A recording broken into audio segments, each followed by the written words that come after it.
정말 놀라운 사실입니다. 한국은 세계에서 마늘 소비량이 가장 많은 나라 중 하나입니다. 하지만 심혈관 질환, 당뇨, 신장 질환 같은 만성 질병은 해마다 증가하고 있습니다. 왜 그럴까요? 바로 잘못된 섭취 습관 때문입니다. 특히 나이가 들수록 몸이 보내는 신호에 더 민감해져야 하지만 우리는 여전히 좋다더라는 말만 믿고 마늘과 레몬을 무심코 섭취하고 있습니다. 며칠 전 부산에 사는 63세 김 여사님의 이야기를 들었습니다. 이웃의 권유로 3개월간 꿀에 절인 마늘을 매일 드셨습니다. 건강을 지키기 위해 시작했지만 오히려 신장 기능이 급격히 나빠졌고 의사는 투석 가능성까지 경고했습니다. 이 사례는 결코 드물지 않습니다. 집집마다 냉장고에 마늘과 레몬이 있지만 그것이 때로는 조용히 건강을 해치는 독이 될 수 있다는 사실을 아는 사람은 많지 않습니다. 오늘 영상에서는 많은 분들이 매일 반복하는 마늘과 레몬의 잘못된 섭취법을 하나씩 짚어보고 연구로 검증된 안전하고 효과적인 방법을 함께 알아보겠습니다. 단순한 상식이 아닌 과학적으로 입증된 지식을 바탕으로 지금부터의 이야기를 들으신다면 마늘과 레몬이 몸을 살리는 약이 될지 조용한 독이 될지는 바로 당신의 선택에 달려있다는 사실을 분명히 느끼실 수 있을 겁니다. 그렇다면 많은 분들이 몸에 좋다고 믿고 있는 마늘, 실제로 어떻게 섭취하고 계신가요? 아마도 생으로 드시거나 꿀에 절이거나 반찬에 볶아서 드시는 분들이 대부분일 것입니다. 하지만 이 중에 과연 몇 가지가 몸에 맞는 방법일까요? 우선 생마늘을 그대로 먹는 경우가 많습니다. 알리신이라는 강력한 항균 성분이 살아있다는 점에서 생마늘은 매우 귀한 식품입니다. 그러나 바로 이 알리신은 위벽을 강하게 자극합니다. 위장이 약해진 중장년층에게는 속쓰림, 트림, 복부 팽만을 유발할 수 있으며 장기간 섭취하면 식도염이나 위염으로 이어지기도 합니다. 울산에 사는 65세 강씨 아저씨도 그런 사례 중 한 분입니다. 평소 속이 더부룩하다는 느낌이 있었지만 대수롭지 않게 넘기고 생마늘을 하루에 한두 쪽씩 꾸준히 드셨습니다. 그러나 시간이 지날수록 위통이 심해졌고 결국 병원에서 만성위염 진단을 받았습니다.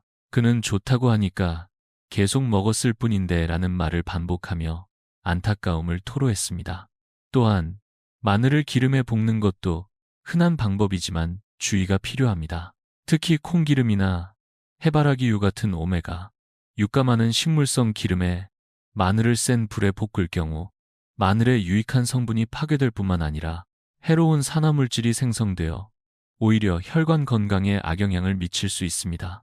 더 무서운 건 이런 잘못된 습관이 당장 티가 나지 않는다는 점입니다. 서서히, 조용히 몸 안에서 염증과 손상을 만들어 갑니다. 눈에 띄는 증상이 없다고 해서 안전한 것이 아닙니다. 그래서 다음으로는 많은 분들이 잘 알지 못하지만 실천하기 쉬운 과학적으로 검증된 올바른 마늘 섭취법을 소개드리겠습니다. 잘못된 섭취가 문제였다면 이제는 올바른 방법을 알아야 합니다. 다행히도 마늘은 방식만 바꾸면 몸에 부담을 주지 않으면서도 본래의 효능을 충분히 누릴 수 있는 귀한 식재료입니다. 첫 번째로 소개드릴 방법은 찐마늘을 밥에 함께 넣는 것입니다. 밥을 지을 때 껍질을 벗긴 마늘 두세 쪽을 함께 넣어 보십시오. 열을 가하면서 자극적인 알리신이 안정적인 형태인 알릴시스테인으로 바뀌는데 이는 위를 덜 자극하면서도 혈압 안정, 콜레스테롤 저하, 항산화 효과까지 기대할 수 있습니다. 실제로 저도 몇 달 전부터 현미밥을 지을 때 마늘을 같이 넣고 있는데 소화도 훨씬 편해졌고 식사 후 포만감도 오래갑니다. 두 번째 방법은 집에서 흑마늘을 직접 만드는 것입니다. 비싸게 구입할 필요 없습니다. 껍질을 벗긴 생마늘을 전기밥솥 보온 기능에 넣고 2주 정도만 두면 자연스럽게 발효가 됩니다. 단맛이 나고 냄새도 줄어들어 먹기 쉬우며 폴리페놀 함량은 생마늘보다 몇 배 높아져 노화 예방과 면역력 증진에도 좋습니다. 특히 소화가 예민한 분들께 추천드리고 싶습니다. 세 번째는 마늘을 데쳐서 올리브유에 절이는 방법입니다. 살짝 데친 마늘을 엑스트라 버진 올리브유에 담가두면 자극은 줄고 보관도 쉬워집니다. 이렇게 만든 마늘 오일은 샐러드나 생선 요리에 뿌려 드시거나 통밀빵에 약간 바르면 간단하면서도 혈관 건강에 도움이 되는 훌륭한 식사가 됩니다. 네 번째는 마늘 껍질의 활용입니다. 대부분 버려지기 쉽지만 마늘 껍질에는 일반 마늘보다 훨씬 더 많은 항산화 성분이 포함되어 있습니다. 깨끗이 씻어 말린 후 차로 끓이거나 믹서에 갈아 가루로 만들어 나물이나 국에 살짝 넣어보세요. 간편하면서도 건강을 더할 수 있습니다. 이처럼 마늘은 섭취 방법에 따라 우리 몸을 해치는 독이 되기도 하고 반대로 생명을 지키는 약이 되기도 합니다. 다음은 레몬에 대한 이야기로 넘어가 보겠습니다.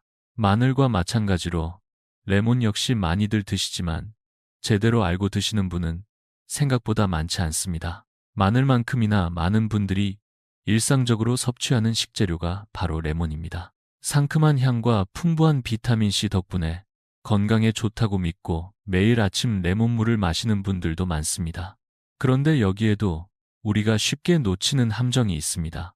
같은 레몬이라도 어떻게 마시느냐에 따라 건강을 지키는 약이 되기도 하고 위를 해치는 독이 되기도 합니다. 레몬의 가장 큰 장점은 강력한 항산화 작용과 콜라겐 생성 촉진입니다.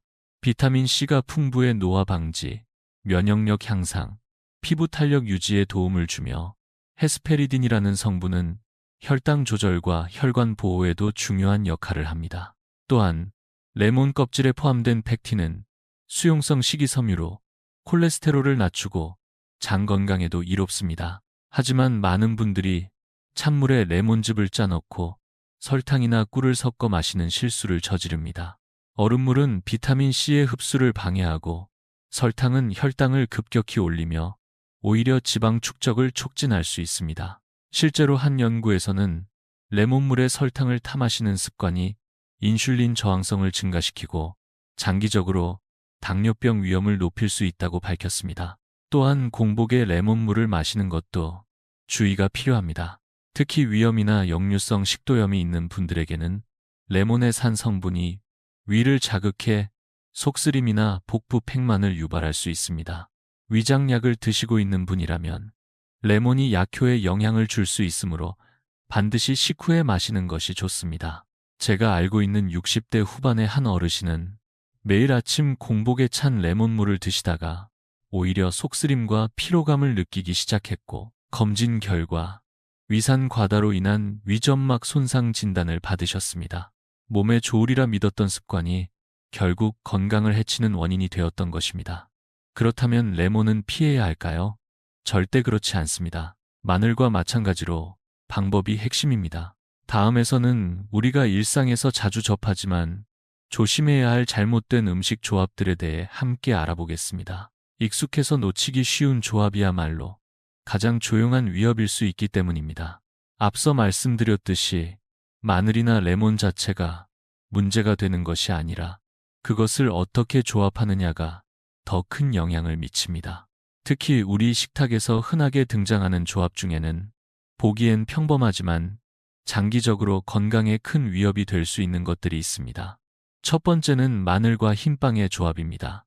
마늘빵은 고소하고 익숙한 맛으로 많은 분들이 좋아하시죠. 하지만 흰 밀가루로 만든 빵은 정제 탄수화물이 많아 체내에서 빠르게 당으로 바뀝니다. 이때 혈액순환을 촉진하는 마늘과 함께 먹으면 혈당이 급격히 오르면서 인슐린이 과도하게 분비됩니다. 반복되면 인슐린 저항성, 고지혈증, 지방간 등으로 이어질 수 있습니다. 실제로 대구에 사는 62세 이씨 어르신은 매일 아침 마늘빵을 한 조각씩 드셨는데 6개월 만에 당뇨병 전 단계 판정을 받았습니다. 별다른 단 음식도 즐기지 않았던 분이었기에 마늘빵이 원인이라는 사실에 큰 충격을 받으셨다고 합니다. 두 번째는 마늘을 꿀이나 설탕에 절이는 경우입니다. 항균 효과가 있다고 알려진 조합이지만 당분이 높은 꿀이나 설탕과 함께 섭취하면 마늘의 항염 효과가 약화되고 혈당을 높이는 결과를 초래합니다. 특히 당뇨병이 있거나 그 위험이 있는 분들에게는 더욱 주의가 필요합니다. 세 번째는 레몬과 위장약, 항생제를 함께 섭취하는 것입니다. 레몬의 구연산은 위의 pH를 낮추는데 이는 약물 흡수에 방해가 될 수 있으며 위 점막을 자극해 복통이나 소화장애를 유발할 수 있습니다. 서울의 한 내과 전문의는 위장약을 복용 중일 때는 레몬물 섭취를 피하는 것이 좋다고 조언하기도 했습니다. 마지막으로 마늘을 식물성 기름에 센 불로 볶는 것입니다. 특히 콩기름이나 옥수수 기름처럼 오메가 6 함량이 높은 기름은 가열 시 해로운 산화물이 생성될 수 있습니다. 이는 염증을 유발하고 혈관을 손상시켜 심혈관 질환의 위험을 높일 수 있습니다. 이처럼 평범해 보이는 조합 하나가 건강을 조금씩 무너뜨릴 수 있다는 점 꼭 기억해 두셔야 합니다. 이제는 이런 조합을 피하는 것뿐만 아니라 어떤 분들이 특히 마늘과 레몬 섭취에 주의해야 하는지 함께 알아보겠습니다. 말씀드린 조합들을 피하는 것도 중요하지만 그보다 더 중요한 것이 있습니다. 바로 개인의 체질과 건강 상태에 따라 마늘과 레몬의 섭취를 조절해야 한다는 점입니다. 아무리 좋은 음식이라도 모든 사람에게 똑같이 좋은 것은 아니기 때문입니다. 첫 번째로 주의해야 할 분들은 혈액 희석제를 복용 중인 분들입니다. 와파린이나 아스피린 같은 약을 드시는 경우 마늘의 자연적인 항응고 작용이 약효와 겹쳐 과도한 출혈을 유발할 수 있습니다. 부산에 사는 67세 김씨 아주머니는 아침마다 생마늘을 꾸준히 드셨는데 약간의 상처에도 피가 첨지 않아 병원을 찾았고 결국 약과 마늘의 상호작용이 원인이라는 설명을 들었습니다. 두 번째는 위염, 위궤양, 역류성 식도염이 있는 분들입니다. 마늘은 강한 냄새와 자극성 때문에 위 점막을 자극할 수 있고 레몬의 산성분 역시 공복에 섭취하면 위산 분비를 촉진시켜 통증을 유발할 수 있습니다. 이런 분들은 마늘이나 레몬을 공복에 피하고 조리된 형태로 식후에 섭취하는 것이 바람직합니다. 세 번째는 과민성 대장 증후군이나 장이 예민한 분들입니다. 마늘에는 FODMAP라는 소화가 어려운 당류가 포함되어 있어 장내에서 발효되면서 가스와 복부 팽만, 설사를 유발할 수 있습니다. 특히 생마늘을 자주 드시는 분이라면 복부 불편감이 반복된다면 한 번쯤은 마늘 섭취 여부를 점검해 보시는 것이 좋습니다. 네 번째는 신장 기능이 약한 분들입니다. 마늘과 레몬 자체에 나트륨이나 칼륨이 높은 것은 아니지만 식단 내 다른 고칼륨 식품과 함께 섭취할 경우 체내 칼륨 농도가 높아질 수 있으며 신장이 이를 충분히 배출하지 못하면 부정맥이나 심장 문제를 유발할 수 있습니다. 마지막으로 당뇨병이 있는 분들입니다. 마늘이나 레몬 자체는 당뇨 예방에 도움이 되지만 꿀이나 설탕과 함께 섭취할 경우 혈당이 급격히 올라가고 오히려 건강을 해치는 결과를 초래할 수 있습니다. 결국 핵심은 하나입니다. 음식의 좋고 나쁨은 무엇을 먹느냐보다 어떻게 먹느냐, 그리고 누가 먹느냐에 달려있다는 것입니다. 다음은 이제 올바른 방법으로 마늘과 레몬을 안전하게 활용할 수 있는 간단하고 효과적인 식단 제안을 드리겠습니다. 이제 우리는 마늘과 레몬이라는 평범한 식재료가 얼마나 강력한 힘을 지녔는지, 그리고 그 힘이 때로는 양날의 검이 될 수 있다는 사실을 알게 되었습니다. 중요한 건 음식 그 자체보다 우리의 선택입니다. 좋은 습관은 평생을 지켜주고 사소한 실수는 오랜 건강을 무너뜨릴 수도 있습니다. 마늘은 찌거나 발효해서 먹고 레몬은 따뜻한 물에 껍질째 우려 마시며 설탕이나 꿀 없이 본래의 효능을 살리는 것. 너무 복잡한 방법이 아닙니다. 오히려 매일 반복되는 소박한 식사 속에서 실천할 수 있는 것들입니다. 누군가는 말합니다. 나이 들면 그냥 다 아픈 거지. 하지만 저는 그렇게 생각하지 않습니다. 나이와 함께 오는 변화는 피할 수 없지만 그것을 받아들이는 태도는 우리가 선택할 수 있습니다. 지금부터라도 조금 더 알고 조금 더 조심하고 나를 위해 한 걸음 더 실천하는 것. 그것이 바로 현명한 노년의 시작입니다. 당신은 지금 마늘과 레몬을 올바르게 드시고 계십니까? 만약 그렇지 않다고 느끼신다면 오늘부터 다시 시작해보세요. 그리고 이 영상을 사랑하는 가족이나 이웃과 함께 나눠주십시오. 아주 작은 변화 하나가 누군가의 삶을 지켜줄 수 있습니다. 건강은 멀리 있지 않습니다. 바로 식탁 위, 그리고 우리의 선택 속에 있습니다. 우리는 지금까지 마늘과 레몬의 숨겨진 이면을 마주했고 그것을 건강하게 활용할 수 있는 실질적인 방법도 배웠습니다. 하지만 아는 것만으로는 충분하지 않습니다. 진짜 변화는 지속적인 실천에서 시작됩니다. 그래서 지금부터는 매일 식탁에서 쉽게 실천할 수 있는 마늘과 레몬 활용법을 다시 한번 간단하게 정리해 드리겠습니다. 하루 한 끼, 찐 마늘 2쪽을 현미밥과 함께 섭취해 보세요. 특별한 조리법이 필요하지 않습니다. 밥을 짓기 전 마늘 껍질만 벗겨서 함께 넣어주기만 하면 됩니다. 위에도 부담이 적고 자연스럽게 면역력과 혈압 안정에 도움이 됩니다. 아침에 드시는 따뜻한 레몬물도 습관으로 만들어 보세요. 설탕이나 꿀 없이 얇게 썬 레몬 한 조각을 약 80도 정도의 따뜻한 물에 넣어 마시면 좋습니다. 가능하다면 레몬 껍질까지 함께 담그는 것이 이상적입니다. 여기에 계피가루 한 꼬집을 더하면 혈당 조절에도 탁월한 조합이 됩니다. 또한 올리브유에 절인 데친 마늘을 냉장고에 두고 활용해 보세요. 바쁜 날에는 샐러드 위에 혹은 구운 생선 위에 살짝 뿌려만 줘도 훌륭한 한 끼가 됩니다. 복잡한 조리 없이도 건강은 얼마든지 챙길 수 있습니다. 그리고 가장 중요한 것, 자신의 몸 상태에 귀 기울이세요. 평소 위가 약하거나 당뇨, 고혈압, 신장질환이 있다면 영상에서 소개한 내용들을 참고해 음식 조합과 섭취 시기를 조절해 보시기 바랍니다. 작은 주의 하나가 큰 병을 막을 수 있습니다. 건강은 멀리 있지 않습니다. 마늘 한 쪽, 레몬 한 조각이 바로 오늘을 지키는 선택이 될 수 있습니다. 그리고 그 선택이 모여 우리의 내일을 만들어갑니다. 당신의 내일이 오늘보다 더 건강하길 진심으로 응원합니다.